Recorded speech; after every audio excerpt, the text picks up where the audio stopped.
there's a dark side to everything, and the dark side of pleasure is, of course, addiction. And what is addiction? Well, let's imagine a thought experiment. We've got an autobiography of a gambling addict and a heroin addict and a sex addict next to each other. You're probably thinking, sex addict? What's up with that? Is that even real? We'll get back to that in a minute about whether or not it's real. It is.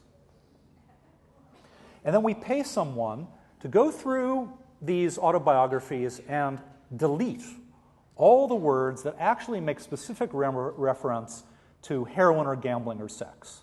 And so what we're left with is just the general story. And if we read them, they would all have the same story arc. And it would go like this. Well, I did this thing, and it was great. Felt really good.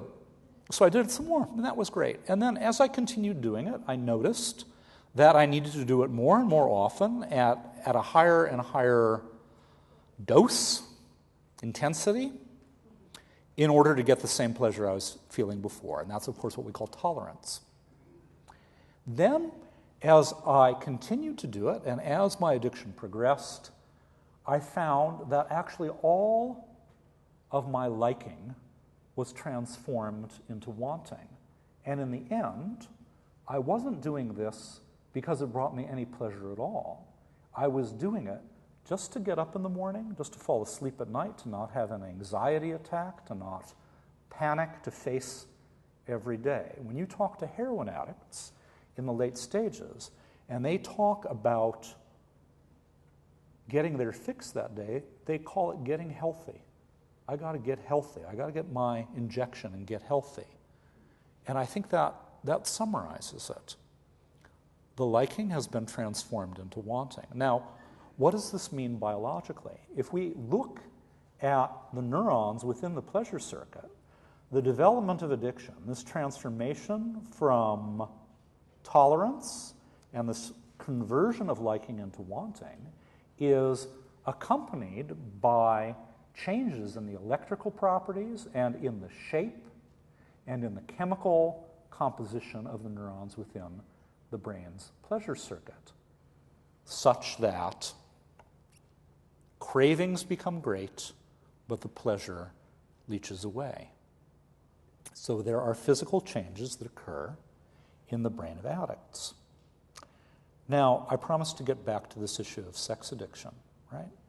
Is sex addiction real? I think people are always very suspicious of the notion of sex addiction. I mean, we've got to have sex. Almost everyone has sex, and you've got to have sex to have children, and so how can you be addicted to something like sex, or food for that matter, right? Well, just liking sex a lot doesn't make you a sex addict. Just having a lot of sex doesn't make you a sex addict. If you're a sex addict, it means that in the late stage, your liking has been transformed into wanting, and you're not taking pleasure from that sex. You are doing it just to fall asleep at night, to wake up in the morning, to avoid panic attacks, to feel healthy, etc. So now I don't know anything about the personal lives of celebrities where sex addiction has been bandied around. I don't have a personal relationship with Mr. Berlusconi in Italy, for example. But I would venture that he appears to be having a heck of a good time. And if he's still enjoying sex, then he's not a sex addict. So sex addiction is real, but it's actually a fairly rare phenomenon. Now, what is it that makes it so that one person will become an addict, either to a behavior like gambling or sex, or a substance like heroin or alcohol or nicotine?